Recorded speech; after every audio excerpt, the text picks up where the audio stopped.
hate to say it, but people who's had it have always told me, a minor back injury is something somebody else got, not something you got.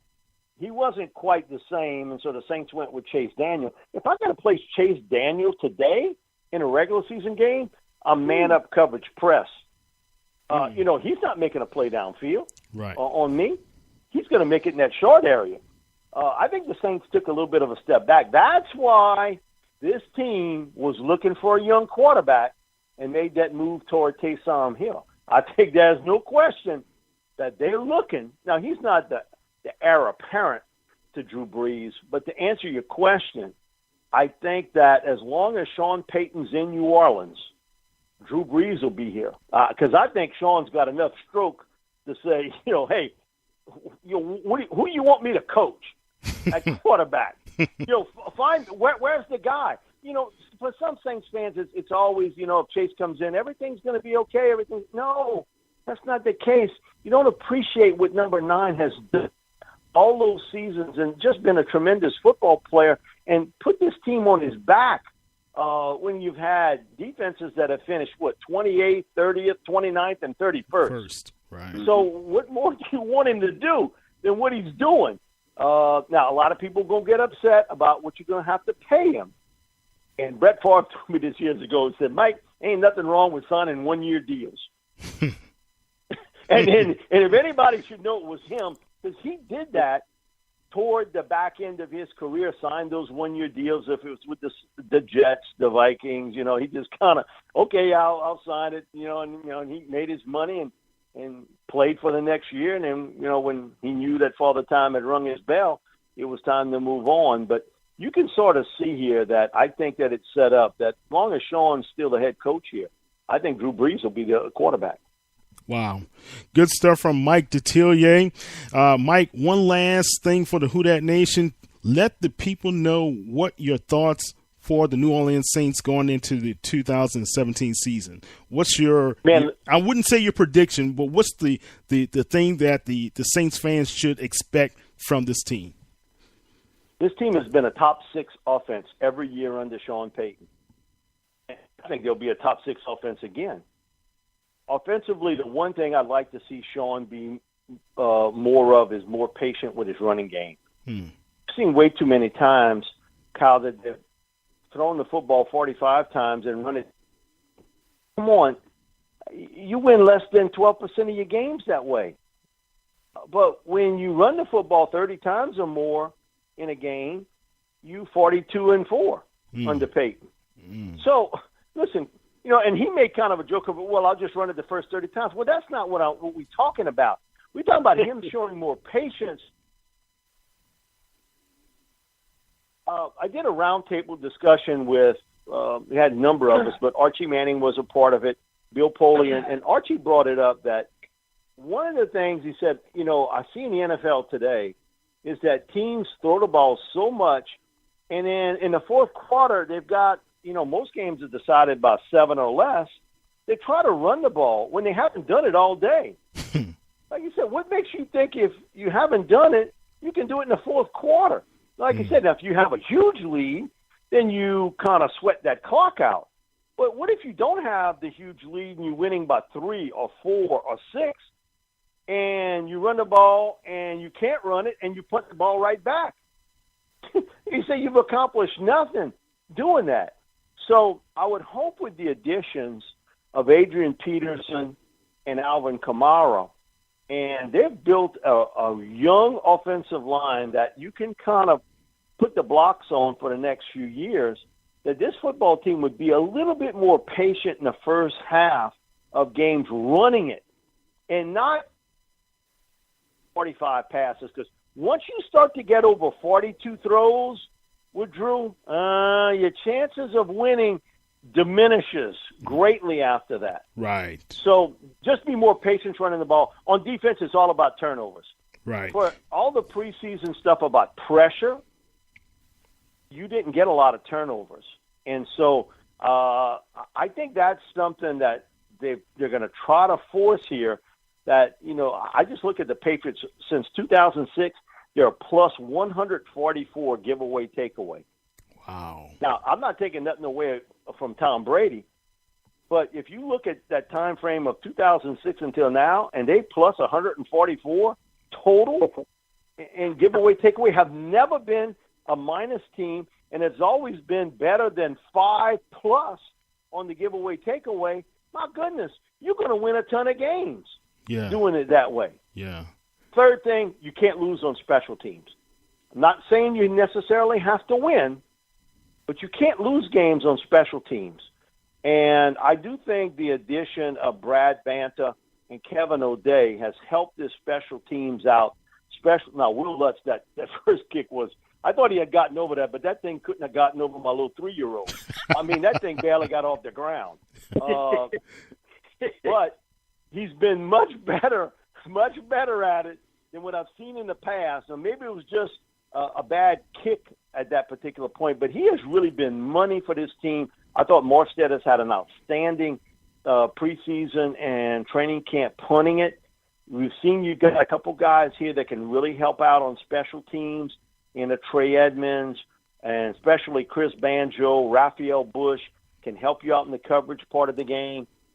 And I'm anxious to see Ted Ginn on the punt returns because I think that, man, that guy can flat out fly.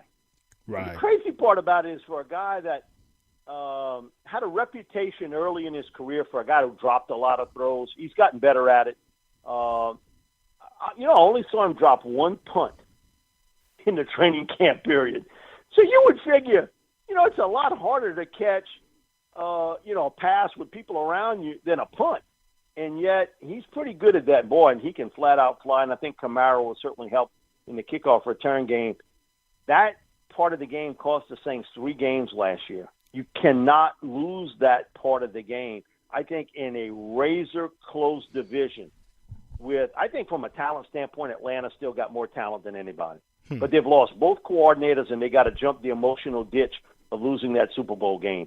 The Bucs have never walked down the football aisle before. They got talent, but they've never walked down that football aisle. With the Panthers, their defense is really good, especially front seven. They got a great running game. My big question mark is, can they protect Cam Newton, and does he last the season? Because he was affected last year with them not being able to protect him. I think all these teams will finish anywhere from 10-6 to 8-8. Everybody's jammed in there. For the Saints, they can't get off to a slow start. We've seen it. Right. If they get off to a slow start, it ends up not good for this team. They finish 500 or 7-9.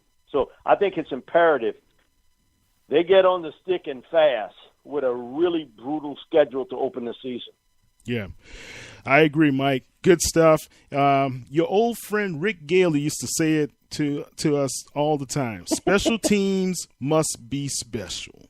And, Mike, while you're on the line, can you just give him a quick shout-out? I know you saw him not too long ago. Listen, just give a shout-out to Rick. Rick and I go back a long way, and God bless him. I mean, I know he's fighting the fight.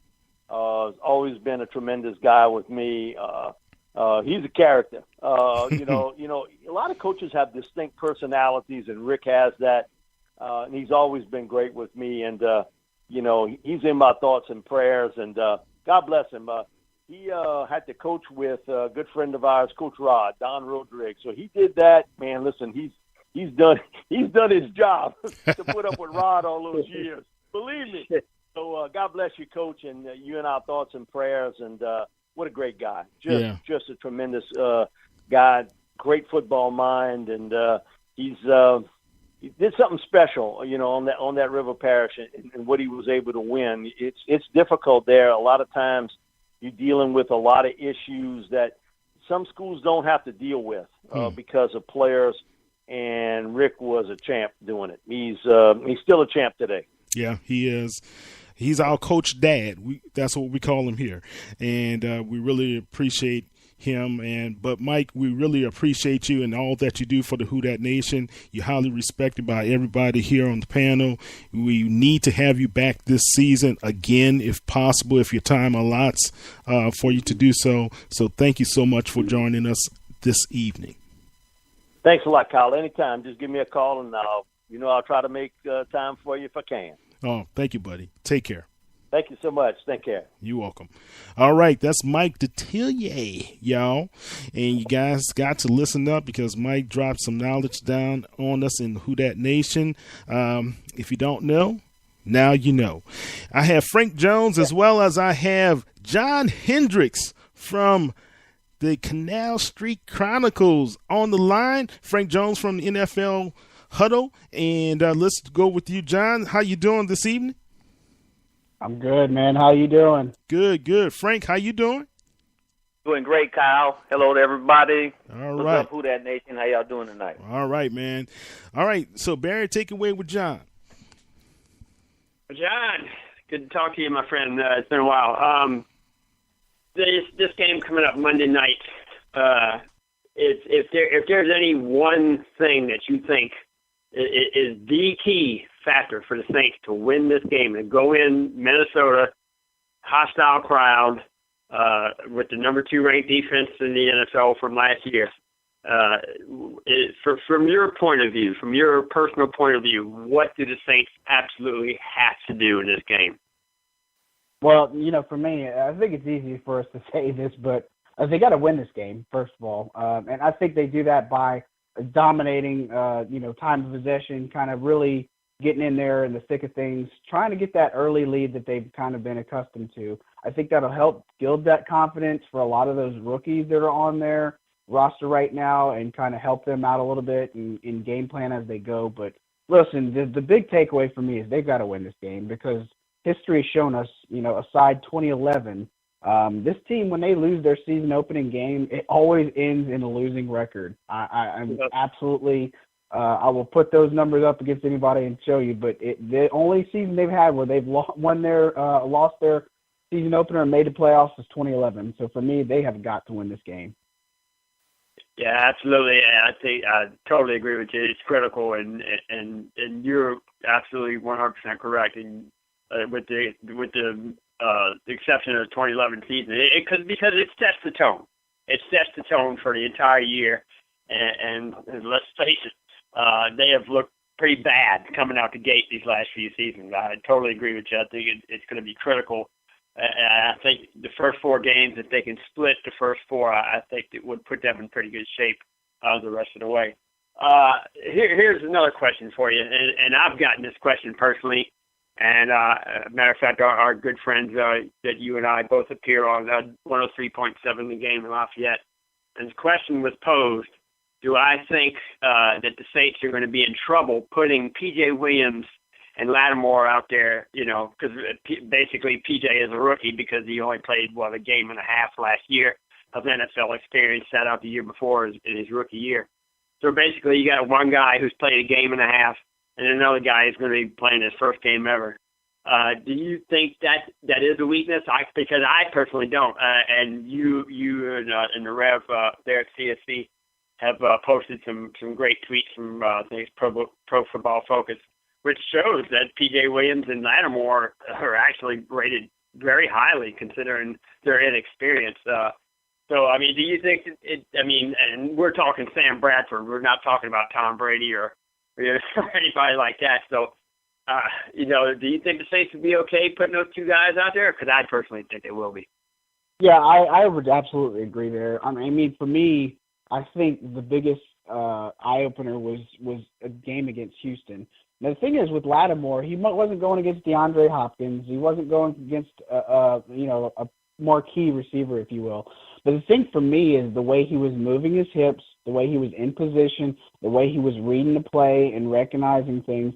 That, if you would have put that against the DeAndre Hopkins, I think Lattimore could have won those battles just as easily as he did when he was playing against Houston.